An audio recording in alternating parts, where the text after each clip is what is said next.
on It's Supernatural. As a young child, Earthquake Kelley was a master of witchcraft and voodoo. As he got older, his powers increased. He could cast spells, kill people by cursing them, and leave his own body at will. He soon died from a drug overdose and went to hell. See what brought Earthquake Kelley back to life, and discover the amazing power that can bring people back from the dead. Do angels exist? Are healing miracles real? Is there life after death? Can people get supernatural help from another dimension? Has the future been written in advance? Sid Roth has spent 25 years researching the strange world of the supernatural. Join Sid on this edition of It's Supernatural. Hello, Sid Roth here. Welcome to my world, where it's naturally supernatural. I mean, I don't know any other life. I wouldn't want to live any other life. My guest is a fourth-generation voodoo priest who died and went to hell. Before we get to that, Earthquake Kelley, how did you get the name Earthquake Kelley? Well, I see the earthquake part, but how'd you get that? Well, I was, back in '83, I was competing for the '84 Olympics in Los Angeles, and there was a guy I was fighting for in the elimination bouts, and he was sort of getting the best of me, and I closed my eyes and threw a jab, and to my surprise, he was laying out on the canvas. So the guys, the sports announcer at the time said, "Man, that guy hits like an earthquake." So people started calling me Earthquake from 1983. But actually before that, I had a dream, and in this dream, the ground was shaking. And a voice said, "Because of you, the ground is shaking. Because of you, the ground is broken." And I believe God really gave me that name first before the people in the sports arenas. Okay, but you just don't look Irish to me, Earthquake. Where's the Irish coming, Kelley? Well, I traced my family tree back all the way to Ireland through the slave trade. It was a man named John Kelley who was in Ireland. He left Ireland, went into the Caribbean, bought some land, had a plantation there, and from the slave trade, that's where we got our name from. And your great ancestor, who you came from, was African, and she was involved in voodoo. And right. Mr. Kelley did not have a good time because of this voodoo. What happened to him? Well, my people, people from way back, they put a curse on him, and it's historically fact throughout my family tree that. We know about the curse that was put on the Kelley lineage there in Haiti, and all his crops started to fail. So he decided, well, I'm not growing anything here, and he took some of his slaves and went to New Orleans, believing that he was going to get away from it. And of course, some of the things happened down there. Then he went from there to Texas, and that's where my father was born, down in there. Okay, so here you are with this voodoo heritage on one side, and your father marries a Pentecostal Christian. What a combination. Right, he sure did. So there's kind of a tug of war on your life, but your father doesn't even want you to be born. He tries to get your mother to have an abortion. Right, my mother tells the story, and she said, I waited till you got grown to tell it, and it was really hard on her to tell me, but she did tell me. She told me the story, and thanks be to God, she said there was another hand inside of her. She could feel another hand inside of her preventing all of those things. Yeah, I mean, when she went to the abortion clinic and they were giving her these shots and these needles to kill you, the shot to she was being supernaturally protected. That's right. But your father, he took matters into his own hand. He beat your mother. What did he do to her? Well, what she told me, it was pretty rough. He would beat her, and he did some awful things to her, trying to destroy me on the inside. But still, God said no. No, he has a purpose for me, and I survived by the grace of God. So you survived, you're born, and obviously you survived, and but your father starts beating you. Why did he dislike you so much? I have no idea. I have no idea, really. All I know is just the beatings kept coming and coming, and thank God. He would beat you with the belt buckle? The buckle, yeah. The buckle many times. And I understand from your book that the doctors didn't even expect you to survive too long. No, they didn't give me much chance. They said if I lived to see the 9th grade, I'd be an old man. You know, okay, so according to my notes, it's amazing. At 4, you start taking drugs. Your brothers are selling.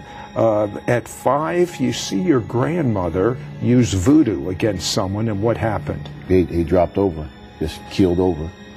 And that's really what started me being interested in it, because I said, wow, what a lot of power for somebody to say a few words and a grown man just fall over backwards. And that started me getting interested in it, because I didn't even know that, you know, there was that much power in it. Except what I saw on TV as a child. But now actually seeing it with my own eyes was like, wow, I wanted some of that. Did you try it? Oh, yes. At that young age? Oh, yeah. Oh, yeah. What happened? When I said the words that I heard, it felt like something started swirling around and got on the inside of me, and these things got inside of me, and I became possessed. And it started a spiral of going downhill from then on. I mean, you became, how old were you when you had a gun and were working with prostitutes? And 13. 13, I worked with you lived a whole life by the time you were a teenager. Yeah, life of a 50 or 60-year man before I even got into my teens. Yeah, that was a dangerous thing to do, to work with the prostitutes, and had to go to each one of the dates with them and sit there with the pistol and make sure the guy paid. I was only 13. They started working on my mind after a while. So I started going really crazy after. What happened when your dad brought home a witch to mentor you? What was she mentoring you for? She told me that I, being from Haitian background, and that I was to be sent down to Haiti to work on the Papa Doc Duvalier, to be raised up under the president of that country, to control the people through voodoo. And so at the time, I was for it, because that power thing, and I was preparing myself to go. What was your preparation like? How many hours a day did you put into this? Well, not so much the day, mainly the night, because I didn't get much sleep. Because there's something about what they call the bewitching hour, which like 12 o'clock to maybe 3 or 4 o'clock in the morning, which a lot of the evil things are being, you learn a lot. Well, she would give you, this witch would give you the names of demons that would then inflict harm on people? Oh, yes. Oh, yes. So you would just call out this name, and then evil would happen to people. You can send things to people, right? But what happened? Wait till you find out what happened when he tries to use this power against some real Christians. Don't go away. We'll be right back. We'll be right back to It's Supernatural. When Earthquake Kelley was a professional boxer, no one knew the hidden truth of the battles he fought throughout his life against the demonic forces bent on his destruction. Now you can read his dramatic story when you call to receive your copy of Earthquake Kelley's book, Bound to Lose, Destined to Win, for a donation of $18. Shipping is included. Ask for offer number 1122. In his book, you will read the story of a 4-year-old boy who was selling drugs, beaten and abused daily by his father, trained to become a voodoo priest. You will be transformed as he shares his experience of dying and visiting heaven, and you will find out the special message God imparted to him to share with the world. This is a book that unveils the power of God to deliver you from every demonic stronghold you or someone you know is facing. This book includes a manual of deliverance. You will learn the demonic origin of the trials you are facing, the names of each spirit of darkness, how to be set free from demonic oppression, how to pray with others, how to walk in victory over fear, sickness, and addictions, and so much more. Don't miss out on getting your copy of Earthquake Kelley's book, Bound to Lose, Destined to Win, for a donation of $18. Shipping is included. Ask for offer number 1122, or you can write to Sid Roth. It's Supernatural. Post Office Box 1918, Brunswick, Georgia 31521. Please specify offer number 1122, or log on to sidroth.org. This book will teach you the power and authority you have in the name of Jesus. Call or write today. We now return to It's Supernatural. Hello, Sid Roth here with Earthquake Kelley, and Earthquake, it's pretty fascinating. This witch moves in. What'd your mother do about that? What about your brothers and sisters? You were, what, the 7th child? Mm-hmm. But did that have significance? Yeah. They, in voodoo, they deal with numbers just like we do it as Christians, but they copy everything that God has. So they wanted the 7th child. Me being the 7th child, they picked me to go and down into Port-au-Prince and City Soleil and live down there and to work with the president of that time, Papa Dagruvaye. But thank God I had a praying mother, and she's still praying. Thank God for that. Okay, so you're being equipped by this witch to be, I guess, some sort of a priest with Papa Doc Duvalier in Haiti. And how come you didn't go there? One day, my dad, the witch, and myself, the witch packed my suitcase from a little brown bag. She packed it. She said, "This is a day for you. I'm going to take you into Manhattan and put you on a boat, and we're all going to sail down to Port-au-Prince." Did you want to do this? Yeah, I wanted to do it because I was into power at that time, because I was watching some things happen. Man, some things really take place in that realm. And when she told me that I can have free course down in Haiti, I was all for it. With the power, with the money, with the control, being a child, being over a lot of grown-ups, stuff like that, that sort of excited me. And when the day came for her to take me away, they was going to sneak me out the back door, put me in the car, and take me into Manhattan, put me on the ship. I was going to sail down into Port-au-Prince. My mother came out of nowhere. I mean, came out of nowhere. She saw us sneaking out the house, and she said, "Where are you taking my baby?" And the witch said, "It's no longer your child. He belongs to me." And my mother said, "Oh, no way." And my mother grabbed me by the arm and was pulling me. And the witch was pulling me, and I was going back and forth like a tug of war. And something happened to where they got me away from my mother. They were going towards the back door. And before they can get me out the back door, it's like they both saw something that was so big and it scared them. They let me go, and they ran out the door. And I don't know what they saw, but I believe it was my mother was praying. And God must have sent an angel that prevented them from taking me down to Port-au-Prince. You know what I also found pretty interesting about these two powers that are sort of in competition with each other is this witch used to put curses on people. And you broke into a realm where you could leave your body? Explain that. Right. I can astral project. I could throw my hand through glass and not be cut. I could put a match under my hand and not be burned. I could do all kinds of different things. One particular time I had a couple of friends of mine who went and got saved. And I mean, they were really saved. And I didn't like the idea they got saved, because I felt like they left me there in that realm. And so I sent out a couple of spirits after them. And I said, "You go there and you curse them. You destroy everything they're doing." Those little spirits came back to me and they said, "We can't touch them." I said, "Go back and put a curse on them. I command you, orders you to do so." And they came back to me again and said, "We can't touch them. They're protected." So I astral project out of my own body, and I went to see the reason why I tell these spirits, and they come back. And I know I've sent them to do other things, and they never had a problem. So I went to see for myself. And when I got there, I saw the two brothers who were walking around this particular place, and I saw these 7, almost 8-foot tall angels with swords was protecting them every way they went. And I said, wow, that's the reason why those spirits came back and couldn't do anything. These guys got something way stronger than I have. These guys were protected. I mean, protected by giant angels. I'm curious. Why in the world did your mother stay with your father with these beatings? I mean, how bad did he beat her? He beat her to the point now where she doesn't have any sight. Why did she stick around? Back in those days, Sid, you know, it was different from these days. They taught you to stay with the man for the children's sake. And a lot of the old school women, they did that for the sake of the children. And my mother was one. She was one that believed that. Okay, these spirits are communicating with you now on a regular basis, and they even taught you as a young child how to get high off of a melting, a plastic gun?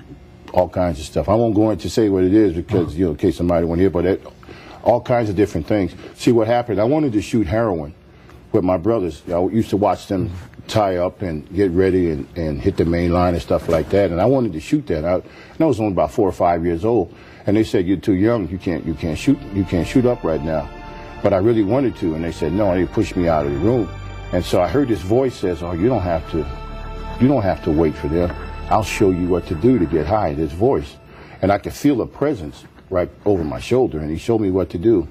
And so at 4 years old, I listened to this voice, this evil spirit, And I started what's called huffing. They call it huffing. Well, let's fast forward, though. Okay. Okay, so this voice teaches you how to get high as a kid, how to put this stuff together. You hear this voice again that tells you how to get super high. Super high, yeah. Tell me about that. Yeah, I was 15, just turned 15, and this voice said, "You've never really been high. So why don't you get this real super high so you can brag and boast, tell all your friends and all the drug people in the community, the neighborhood, in the hood, that you can hold your dope." And so he told me what to do. He told me to get the cocaine, the weed, the tools. There's some pills. These tools. 15. Yeah, 15. And this voice tells you to put all this stuff. Yeah, What were together. the pills? There's some pills that is so strong. You take one pill, you cut that in half, and you cut that half in half, and it'll keep you high for 8 days. Just the half of the half. I took about 3 or 4 of those. Smoked some weed, about $500 or $600 worth of cocaine all at one time. And plus some beer, and I hated beer, but I was at this bar, sitting there at the bar, and the guy said, "Well, you're going to drink or go home." So the guy, I think it was a part of the enemy too, for this guy knew I was underage, and he still gave me the beer on top of everything else I've taken. And then I overdosed of drugs. Stopped my heart. It was just too much. Well, that's what the devil wanted to do. He wanted to kill him because he knows he's making an earthquake now for God. Thank God. Don't go away. We'll be right back.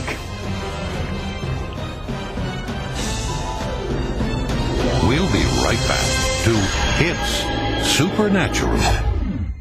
Sid Roth has found the key to worldwide revival. This is God's time to reach the Jewish people with his love. Messiah Jesus has torn down the wall dividing Jew and Gentile. The two together form one new man to reach the world. God's method to reach the Jewish people is through signs and wonders. This is why our website, sidroth.org, is jam-packed with tools to equip you to move in signs and wonders, understand Israel and the Jewish roots of the church. Log on to sidroth.org today. We now return to It's Supernatural. Hello, Sid Roth here with Earthquake Kelley.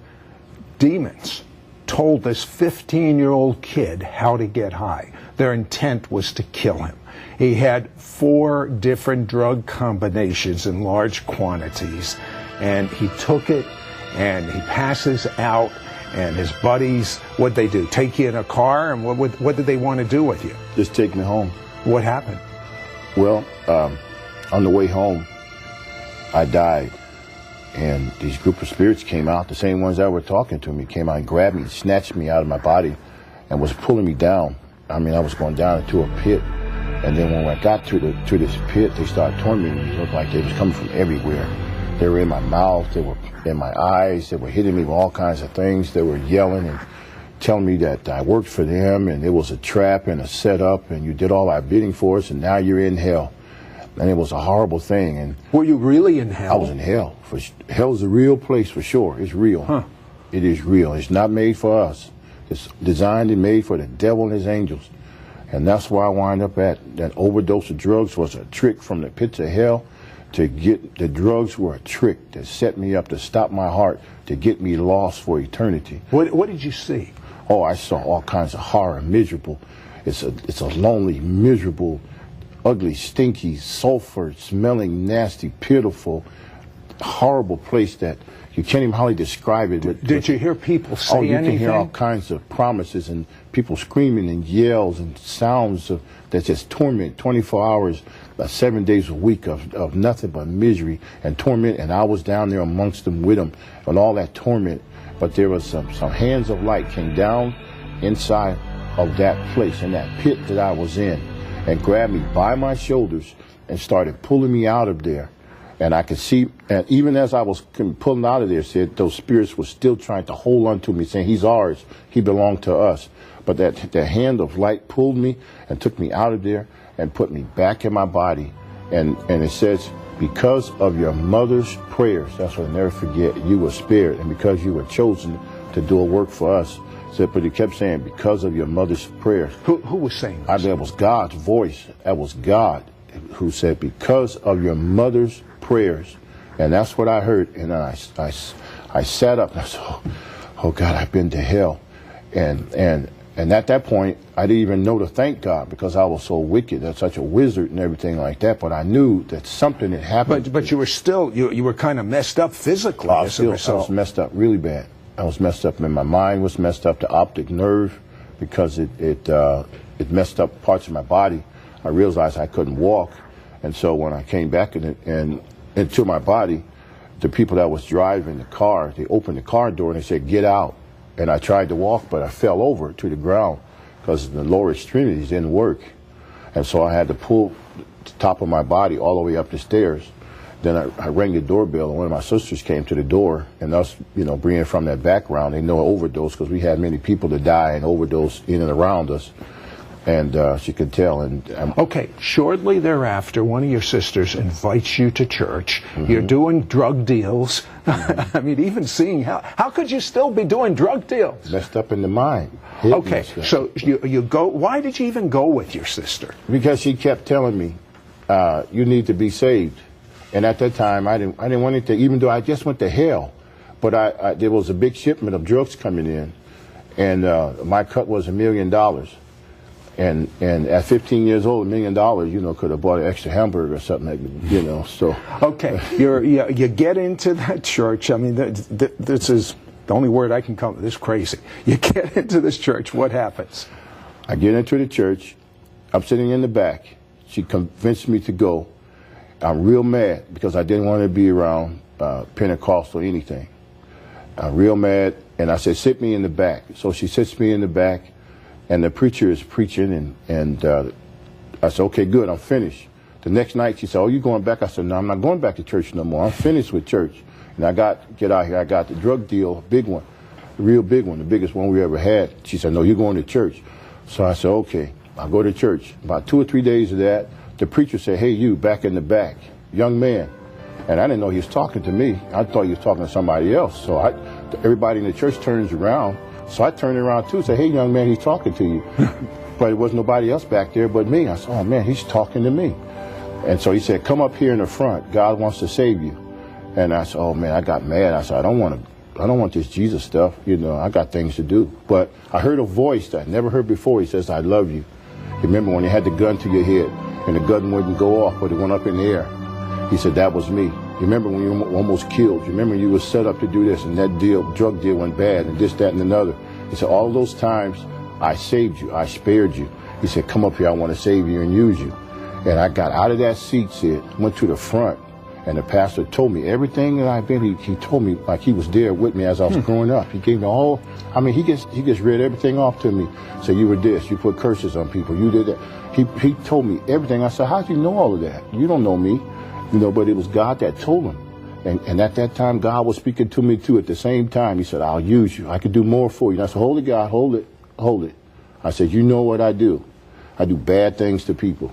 I said, "But if you want me, you're going to have to do more for me than I was for the devil, because I'm a wicked person. I put curses on people, and they die, and I do bad stuff."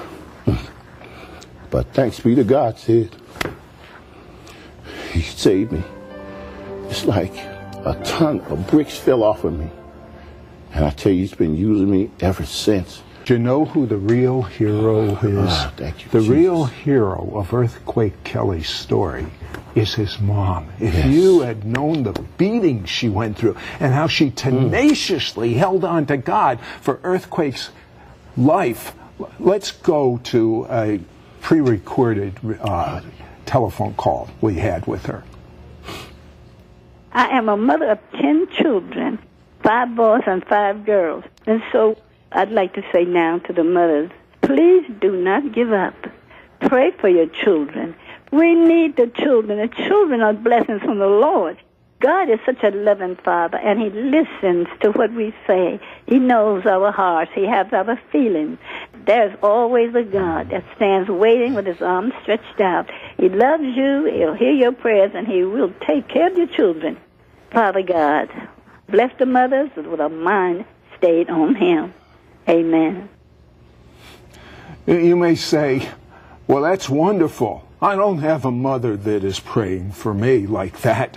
I don't have a hero that is calling and pleading with God."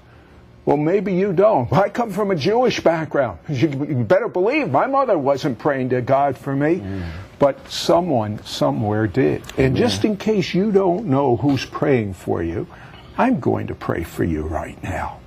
Just for you. It's not an accident you're watching. I pray that the spiritual scales come off of your eyes. I pray that you experience the acceptance and the forgiveness that Earthquake experienced, that I have experienced. I pray in Yeshua, in Jesus' name, that you would feel God's embrace.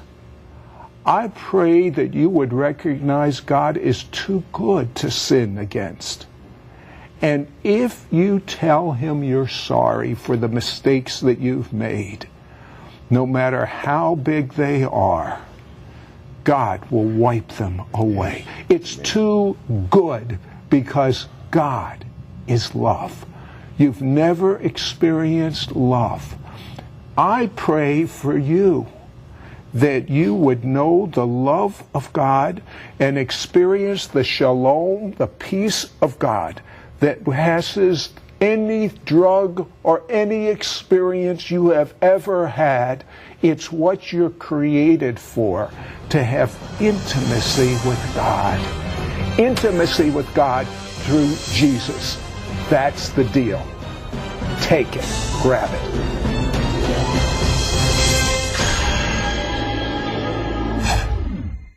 When Earthquake Kelley was a professional boxer, no one knew the hidden truth of the battles he fought throughout his life against the demonic forces bent on his destruction. Now you can read his dramatic story when you call to receive your copy of Earthquake Kelley's book, Bound to Lose, Destined to Win, for a donation of $18. Shipping is included. Ask for offer number 1122. In his book, you will read the story of a 4-year-old boy who was selling drugs, beaten and abused daily by his father, trained to become a voodoo priest. You will be transformed as he shares his experience of dying and visiting heaven, and you will find out the special message God imparted to him to share with the world. This is a book that unveils the power of God to deliver you from every demonic stronghold you or someone you know is facing. This book includes a manual of deliverance. You will learn the demonic origin of the trials you are facing, the names of each spirit of darkness, how to be set free from demonic oppression, how to pray with others, how to walk in victory over fear, sickness, and addictions, and so much more. Don't miss out on getting your copy of Earthquake Kelley's book, Bound to Lose, Destined to Win, for a donation of $18. Shipping is included. Ask for offer number 1122, or you can write to Sid Roth. It's Supernatural. Post Office Box 1918, Brunswick, Georgia 31521. Please specify offer number 1122, or log on to sidroth.org. This book will teach you the power and authority you have in the name of Jesus. Call or write today.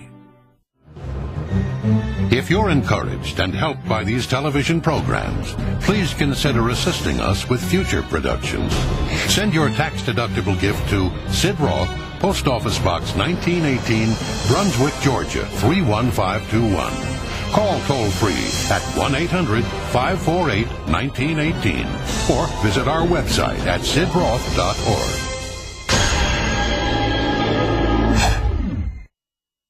Olympics in Los Angeles, and there was a guy I was fighting for in the elimination bouts, and he was sort of getting the best of me, and I closed my eyes and threw a jab, and to my surprise he was laying out on the canvas. So the guys, the sports announcer at the time, said, "Man, that guy hits like an earthquake." So people started calling me Earthquake from 1983. But actually before that I had a dream, and in this dream the ground was shaking. And a voice said, "Because of you, the ground is shaking. Because of you, the ground is broken." And I believe God really gave me that name first before the people in the sports arenas. Okay, but you just don't look Irish to me, Earthquake. Where's the Irish coming, Kelley? Well, I traced my family, and all his crops started to fail. So he decided, well, I'm not growing anything here. And he took some of his slaves and went to New Orleans, believing that he was going to get away from it. And of course, you know, some of the things happened down there. Then he went from there to Texas, and that's where my father was born, down in there. Okay, so here you are with this voodoo heritage on one side, and your father marries a Pentecostal Christian. What a combination. Right. Right, he sure did. So there's kind of a tug of war on your life, but your father doesn't even want you to be born. He tries to get your mother to have an abortion. Right, my mother tells the story, and she said, I waited till you got... On It's Supernatural. As a young child, Earthquake Kelley was a master of witchcraft and voodoo. As he got older, his powers increased. He could cast spells, kill people by cursing them, and leave his own body at will. He soon died from a drug overdose and went to hell. See what brought Earthquake Kelley back to life, and discover the amazing power that can bring people back from the dead. Do angels exist? Are healing miracles real? Is there life after death? Can people get supernatural help from another dimension? Has the future... tree back all the way to Ireland through the slave trade. It was a man named John Kelley who was in Ireland. He left Ireland, went into the Caribbean, bought some land, had a plantation there.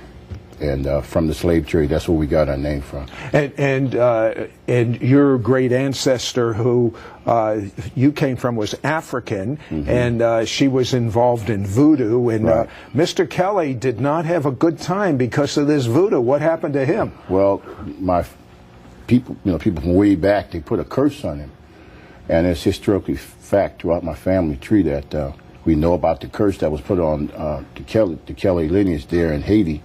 Been written in advance. Sid Roth has spent 25 years researching the strange world of the supernatural. Join Sid on this edition of It's Supernatural. Hello, Sid Roth here. Welcome to my world, where it's naturally supernatural. I mean, I don't know any other life. I wouldn't want to live any other life. My guest is a fourth-generation voodoo priest who died and went to hell. Before we get to that, Earthquake Kelley, how did you get the name Earthquake Kelley? Well, I see the earthquake part, but how'd you get that? Well, I was, back in '83, I was competing for the